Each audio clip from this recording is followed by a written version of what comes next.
Hi friends, పిచ్చబడి స్వాగతం. ఈరోజు బిగ్ బాస్ సీజన్ 8లో డే 7 ఎపిసోడ్ 8 కంటిన్యూ అయ్యింది. ఇందులో ఇవాళ జడ్జిగా వచ్చిన నాగార్జున గారు ఎలిమినేషన్ ఎవరయ్యారన్నది కన్ఫర్మ్ చేశారు. సో ఈరోజు ఎలిమినేషన్ ఎవరయ్యారన్నది మనం చివరిలో చూద్దాం. ఫస్ట్ ప్రైజ్ మనీ గురించి ఒక ఇంట్రెస్టింగ్ ఫ్యాక్ట్ చెప్పారు. రాగానే అందరికీ ఏంటంటే గుడ్ న్యూస్ ఏంటంటే మీకు ప్రైజ్ మనీ 50 lakhs కాకుండా పే మనీ కూడా ఉంటుంది. ఎవ్రీ వీక్ 5 lakhs ఇస్తాము అన్నట్టుగా చెప్పారు. కానీ మీరు ఏమైనా మిస్టేక్స్ చేస్తే అందులో డిడక్షన్ కూడా ఉంటుందని చెప్పి ట్విస్ట్ ఇచ్చారు. ఇక్కడ ఏంటంటే వీళ్ళు ఇంగ్లీష్లో మాట్లాడడం, హిందీలో పాటలు పాడడం, ఇలాంటి చాలా చాలా మిస్టేక్స్ రూల్స్ బుక్కి అగ్నిస్ట్గా చేశారు. దానివల్ల వాళ్ళకి పే మనీ 5 lakhsలో 2 lakhs డైరెక్ట్ అయిపోయి 3 lakhs వస్తుందని చెప్పారు. తర్వాత హార్న్ అంటే ఒకటి యుద్ధ గోర ఒకటి తెప్పించి ఇక్కడ నామినేషన్ అయిన వాళ్ళని ఉపప్రంగా వచ్చి వదమారు. ఇక్కడ ఏంటంటే అది వదిలినప్పుడు బో సౌండ్ వస్తే అండ్ సేఫ్ అని, అలాగే డ్రమ్ సౌండ్ వస్తే నాట్ సేఫ్ అని చెప్పడం. ఇక్కడ ఏంటంటే అందరికీ కూడా డ్రమ్ సౌండ్ వచ్చింది. బేబాకి కానీ, మణికంఠకి కానీ, విష్ణుప్రియకి కానీ, పృథ్వీ కానీ, ఒక శేఖర్ భాషకి మాత్రమే హార్న్ సౌండ్ వచ్చింది, ఫోర్ సౌండ్. సో తను సేఫ్ అయిపోయాడు. ఇక్కడికి వెంటనే ఒక చిన్న గేమ్ పెట్టారు. ఇక్కడ ఏంటంటే సేఫ్ అన్సేఫ్ ఎవరెవరు అయ్యారు చెప్పడం, వెంటనే గేమ్ పెట్టడం, ఏదో గేమ్ అలాగే వాళ్ళ స్ట్రెస్ తగ్గించడం కోసం అన్నట్టుగా పెట్టారు. అక్కడ ఫస్ట్ వచ్చి సినిమా యాక్టర్లు చిరంజీవి, బాలకృష్ణ, వెంకటేష్, పవన్ కళ్యాణ్ గారు, అలాగే మహేష్ బాబు, ప్రభాస్, జూనియర్ ఎన్టీఆర్, వీళ్ళ అమ్మాయిల అబ్బాయిలుగా టీంని పెట్టి వాళ్ళ సినిమా పేర్లు వరుసగా చెప్పన్నారు. ఒక 6 games అయితే 5 games అబ్బాయిలకు ఇచ్చారు, 1 game వచ్చి అమ్మాయిలకి ఇచ్చారు.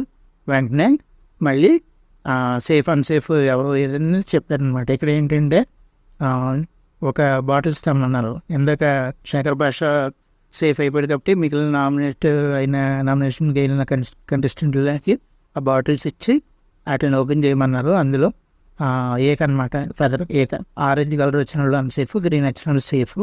ఇక్కడ ఏంటంటే అందరికీ ఆరెంజ్ వచ్చింది, ఒక పృథ్వీకి మాత్రం గ్రీన్ వచ్చింది. సో పృథ్వీ హ్యాపీ, పృథ్వీ కూడా ఇక్కడ సేఫ్ అయిపోయాడు. ఇంకా మిగిలిన వాళ్ళు ఎవరు సేఫ్ అని చెప్తేలాగా మళ్ళీ ఇంకో గేమ్ పెట్టారు.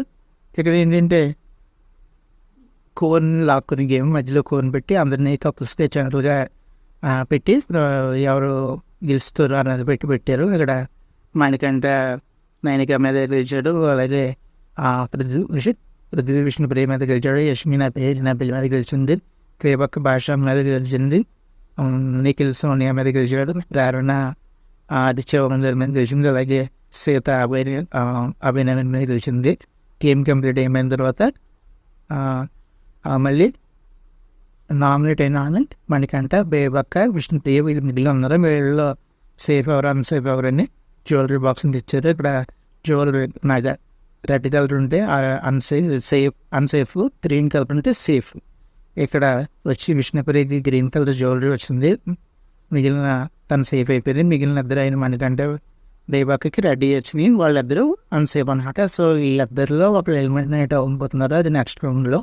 ఈలోగా యానిమల్స్ ఉన్న కార్డులు తెప్పించారు. ఒక్కొక్కరిగా పిలిచి మీకు ఎవరిలో ఏ యానిమల్ కనబడింది వాళ్ళు మళ్ళీ విసిరేసి చెప్పండి అన్నారు. అలాగా యానిమల్స్ ఏంటంటే నక్క అంటే కన్నింగ్ నేచరు, దోమ అంటే చిరాకు తుప్పించేది, అలాగే ఊసరు వెళ్ళి రంగులు మార్చేది, మొసలు అంటే మొసలు కన్నీరు కాచేది, క్యాట్ అంటే స్వార్థం, డాగ్ అంటే బ్రైనెస్, తేలు అంటే నమ్మదగినది కాదని, షీప్ అంటే బ్లైండ్ హోల్. ఇలా తెచ్చి ఆ బోర్డులు ఒప్పుడు మళ్ళీ ఏమన్నారు. ఫస్ట్ వచ్చి నబిల్ వచ్చి యష్మికి వేసాడు, ఎందుకంటే ఫన్ అయ్యి కుప్పల్ని వాళ్ళ టీంకి అసైన్ చేసిందని అనుకుంటున్నా అన్న కారణం ఉంది. తర్వాత యష్మి వచ్చి వేబక్కి ఇచ్చింది, ఎందుకంటే షీప్ వేసింది, బ్లైండ్గా ఫాలో అవుతుంది, ఏం చెప్పినా తన సొంత ఆలోచన లేదు, నిర్ణయం లేదు అని అన్న కోసం. తర్వాత నీడిగా ఆశ్చర్యం దొరికేసారు. తర్వాత నైనిక మణికంఠకి అంటే తను సెలెక్ట్ చేసుకున్న టైంలో తను మణికంఠ వస్తానని చెప్పి తర్వాత మళ్ళీ వేరే టీంకి వెళ్ళడం, ఎలాగా మణికంఠ తను సేఫ్ చేసుకున్నాడు, సమర్థించుకున్నాడు, తను సేఫ్ గేమ్ ఆడాను అని చెప్పాడు. తర్వాత పృథ్వీ బేబక్ చేసాడు, ఎందుకంటే వాళ్ళకి ఆల్రెడీ ఇంతకుముందు నామినేషన్ టైంలో వాదన జరిగింది, అదే మళ్ళీ రైజ్ అయింది ఇష్యూ, దాని గురించి మాట్లాడుకున్నారు. తర్వాత సోనియా విష్ణుప్రియ వేసింది, వీళ్ళకి నన్న నక్క బోర్డు వేసింది, ఎందుకంటే నిన్న ఇష్యూ జరిగింది అడల్ట్ రేటెడ్ కామెడీ అని. అవార్డ్స్ అని. సో దాని గురించి మళ్ళీ రైజ్ అయింది టాపిక్. మళ్ళీ అబ్బాయి యష్మికి వేసాడు, స్వార్థంగా ఉంటుందని కొంచెం పాజిటివ్గా చెప్పేసాడు. తర్వాత సీత ప్రేరణకి వేసింది, ఎందుకంటే డస్ట్బిన్ ఇష్యూ. భాష వచ్చి యష్మికి కన్నింగ్ నేచర్ అని చెప్పి ఫాక్స్ వేసాడు, ఎందుకంటే మళ్ళీ తను కూడా కొంచెం మారింది లేదని చెప్పడం కోసం. అండ్ విష్ణుప్రియ వచ్చి మళ్ళీ సోనియాకి వేసింది, సేమ్ ఇష్యూ. నిన్న జరిగిన అడల్టరేటెడ్ కామెడీ గురించి వాద ప్రతివాదాలు జరిగినాయి కదా, ఇద్దరు తిట్టుకున్నారు అని. తర్వాత మణికంఠ వచ్చి భాష చేసేది, ఎందుకంటే చిరాకు తెక్కుతున్నాడు ఇప్పుడు జీవితాలతో అని చెప్పి. ఆ తర్వాత బేబక్ వచ్చి సోనియాకి వేసింది, తను కూడా చిరాకు వస్తుంది మస్తునే వేసింది అనమాట. ఇక్కడికి ఇది ముగిసింది. తర్వాత యాక్షన్ రూమ్కి తీసుకెళ్ళి మణికంఠ బేబక్కలో ఎవరు నామినేట్ అయ్యారని నాగార్జున గారు చెప్పారు. ఇక్కడ వచ్చి పేపర్స్ ఓపెన్ చేసి డప్పుని చింపి లోపల పేపర్ ఓపెన్ చేసి చూస్తే బేబక్ ఎలిమినేట్ అయిందన్న. సో ఈ వారం బేబక్ ఎలిమినేట్ అయిపోయింది. తను వెళ్తూ ప్రేరణను విష్ణుప్రియని సీతని మిస్ అవుతున్నట్టు ఫీల్ అయింది. వాళ్ళు సీత కూడా ఎమోషన్ అయ్యింది. తర్వాత వెళ్ళే ముందు ఎవరిని రోడ్డు లాగుతూ కారణం చెప్పని నాగార్జున గారు ఏడైతే తను సోనియా, పృథ్వీ, నిఖిల్, మణికంఠ పేరు చెప్పింది.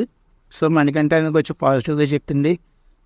ఇంకా సోనియా, పృథ్వీ, నిఖిల్ అన్నది కొంచెం జరిగిన ఇష్యూస్. సోనియానేమో కుక్కర్ ఇష్యూ దగ్గర నుంచి తనతో పడకపోవడం, నిఖిల్నేమో దాన్ని టీంలోకి వెళ్తే తను సరిగ్గా లీడ్ చేయలేకపోవడం, పృథ్వీ పైగా కారం ఎక్కువించి వేయడానికి నిఖిల్ కారణం వేయడం, తను అందరికీ చట్టం అడగడం నిఖిలే కారణం వేయడని చెప్పడం.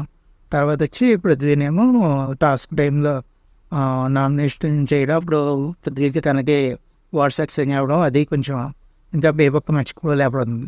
సో ఈ వారం బేబక్ నామినేషన్తో ముగిసింది. నెక్స్ట్ వారం ఎవరు నామినేట్ అవ్వబోతున్నారు అన్నది ఇంట్రెస్టింగ్గా మారింది. సో రేపు నుంచి గేమ్ ఇంకా మరింత టైట్గా ఉండబోతుందని నేను అనుకుంటున్నాను. ఇది బేబక్ ఎలిమినేషన్ అన్నది ముందు నుంచి కొంతవరకు ఈజీగా మనం for more updates like, share, subscribe చెప్పండి. Thank you.